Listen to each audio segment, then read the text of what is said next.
Grabe, mahal. Dito sa Uno, mura lang oh.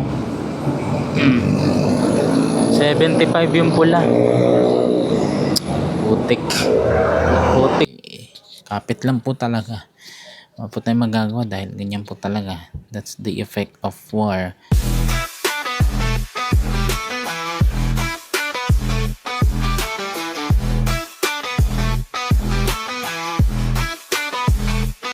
And guys, ngayon po ay Sunday, kakatapos lang po ng aking radio program ng radio program namin ni Alvin Diesel, Checkpoint 1062 o Diesel and Bring Gas and Diesel.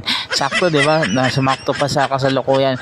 So I'm running out of gas na. Ayan, 1 bar na lang. So last time 477 yung aking full tank sa gas, from 380 477. Ngayon itatry natin magkano na ngayon dahil muli na namang tumaas. So yun guys, so realization again, another per mega price hike muli ang aasahan ng ating mga motorista. So another kapit muli at another kapit sa bulsa ang inyo pong aasahan dahil muli pong magtataas ng presyo. Ay medyo kalmahan natin sa pagpiga ng throttle dahil sambar na nga lang ating gasolina for today's video. Doon ako magpapakarga sa Commonwealth kasi isang bar pa naman to eh. Kaya pa to. Shucks. 83. Grabe ang presyo. 83. Nakaraan 70. 9 of 7 lang. Parang grade ko lang nung elementary high school. Pasang awa. 77 last time. Ngayon pasado na 83. Pero hindi pasado sa bulsa mo dahil ang mahal.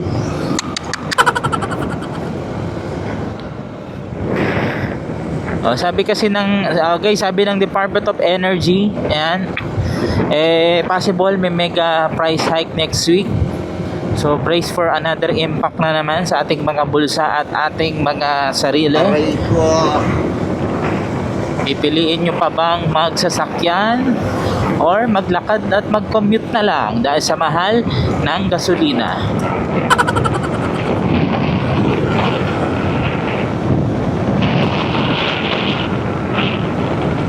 Ay nako, ngayon ko lang siya naranasan. Kahit sabihin yung motorsiklo at maliit lang yan, sa ibang mga rider grabe ang epekto niyan, promise. Grabe. Pero mo, may ride, kumita ka sa ride 800 plus, tapos gasolina full tank mo 500 something, di ba? Sino ba yung gawa ng content na ganun? May gumawa ng content na ganun guys eh.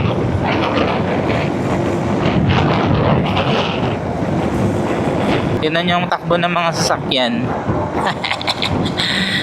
Di relaxing lang yung kanilang pagtakbo dahil ang mahal nga naman kasi, di ba? Anyways, ayan, pilitin nating makarating sa gasolinahan habang hindi ito nagbe-blink.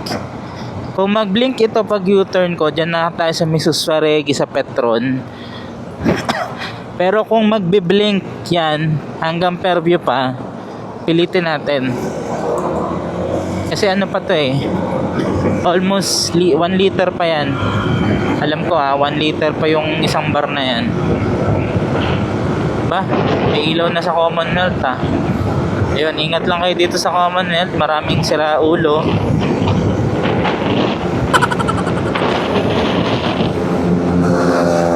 Uy, kaka-aksidente pa tong mga are.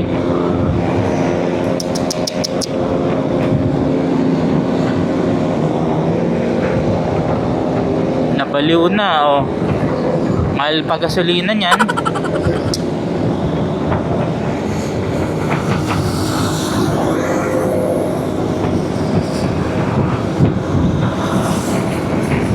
Mahal ng gasolina ngayon.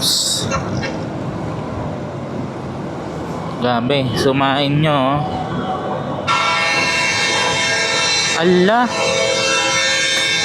anong ginagawa nun truck? Ang lupit, siya pa, galit oh. Bawal yung ginawa niya na yon. Ala siya. Siya pa, galit.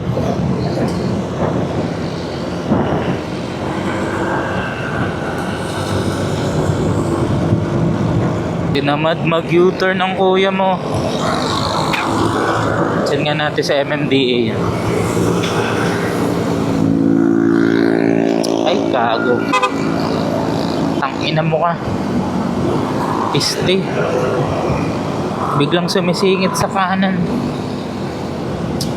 Signal light ka na eh.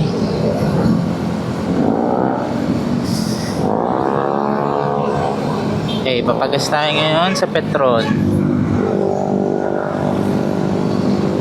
Kaya pa to hanggang Fairview na lang.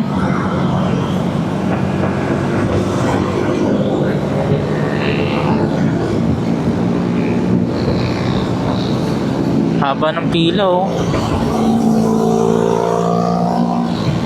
Dahil mukhang magtataas na naman kasi.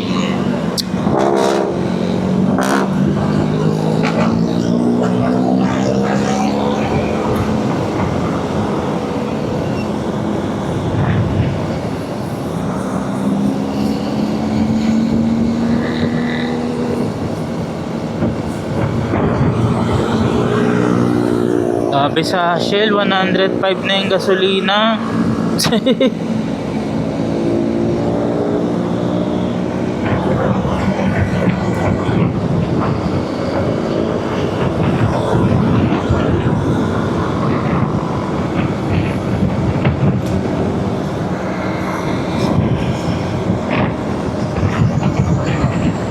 Ilan ba ako nagpagas?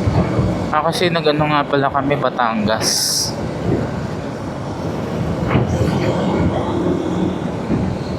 Tipid na ito in fairness ha, doon pa to kinargahan sa Batangas.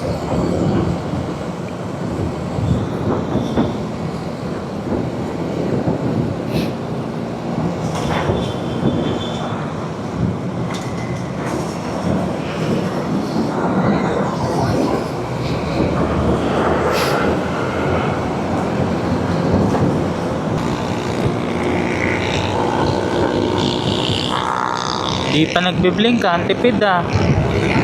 Kanina pa po blink yan, nung papunta pa lang ako office. Ay kanina pa 1 bar. Tipid talaga na ito. Ito lang kinagandaan sa mga FI na motor. Matipid talaga pero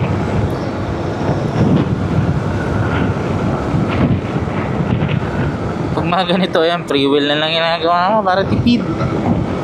Ganun pa din eh.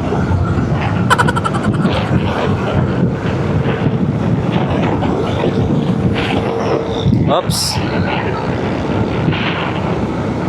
Konti na sasakyan ngayon ah.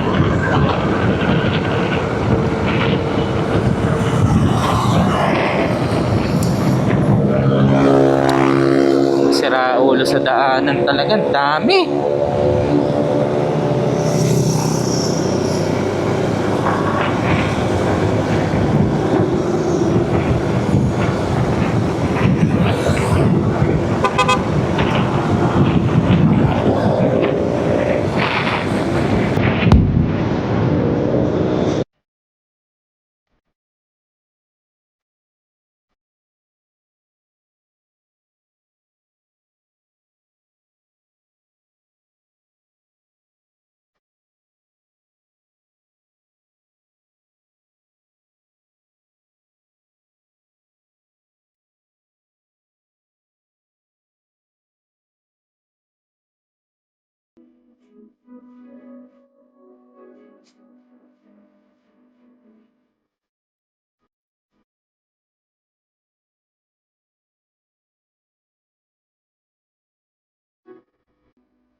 Okay, dito na naman tayo sa mamahaling lugar.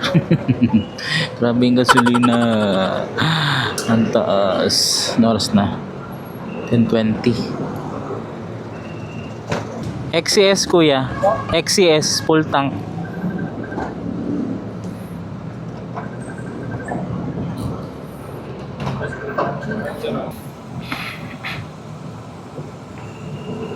Grabe, mahal.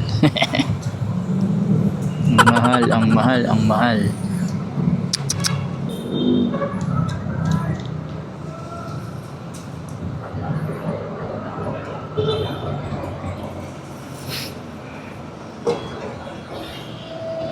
Aray ko.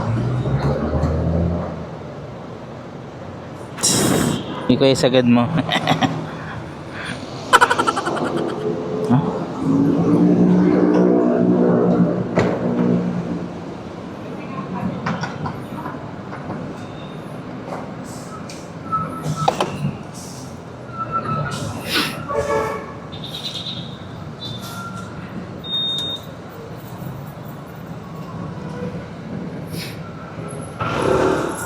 Grabing mahal, 548. Nadagdagan na naman ng 60 yung gasolina ko.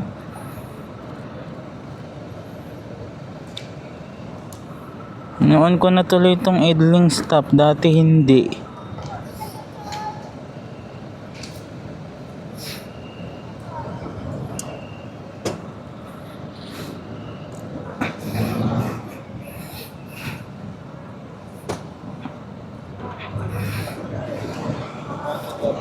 Thank you po.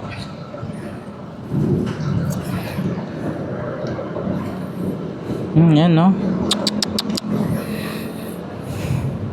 Ito kasi pinapakarga ko lagi XCS 679 liters. Almost 7 liters siya. 83. Grabe, 567 na last week. 477 lang oh. Aray ko talaga.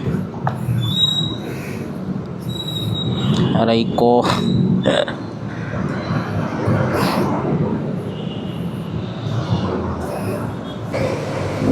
Okay, tapos na tayo sa mamahaling lugar. So yun lang, bagong update, bago mag mega oil price hike ngayong week daw di umano sabi ni DOE.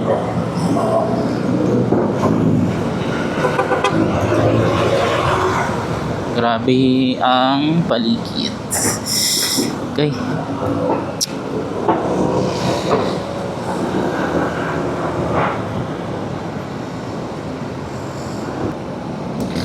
Dito sa Uno mura lang oh. 75 yung pula. Pila oh, mura kasi.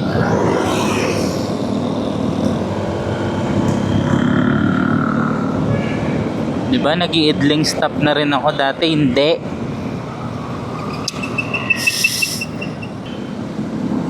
Lapit na kay Petro no, 82. Mura dati yan.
overpass nga ni, ba't dyan kayo nagtatawiran? Pambihira.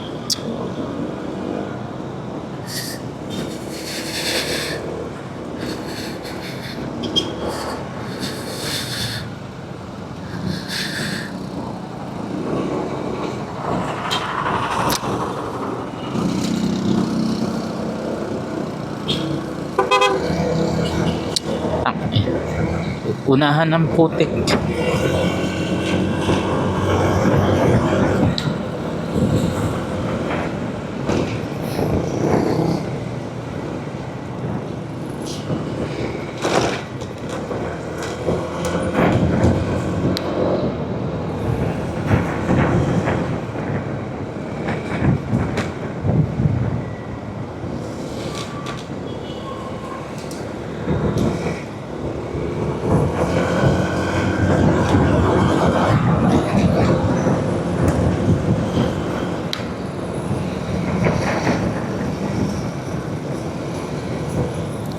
So yun guys, kaka-uwi ko lang ng bahay. So, ay, grabe ang gasolina guys. So yun lang talaga, ang ma-expect lang talaga natin is, or ang magagawa lang talaga natin, magtipid. At maaari gawin natin yung yung pagtitipid na sinabi ng mga kinaukulan, like parang sa motor, baguhin nyo po yung throttle habit nyo para sa ganun hindi siya ganun karamdam yung taas presyo ng gasolina. So para doon sa mga kababayan natin na talagang ramdam yung epekto, lalo na yung mga chuper, kapit lang po talaga. Wala po tayong magagawa dahil ganyan po talaga. That's the effect of war, Iran against America and Israel. So hindi natin alam hanggang kailan to. So yun lang, ingat po lagi, stay safe, mag-ingat po lagi, lagi manalangin, ingat po sa paglalakbay. Bye-bye, ingat po.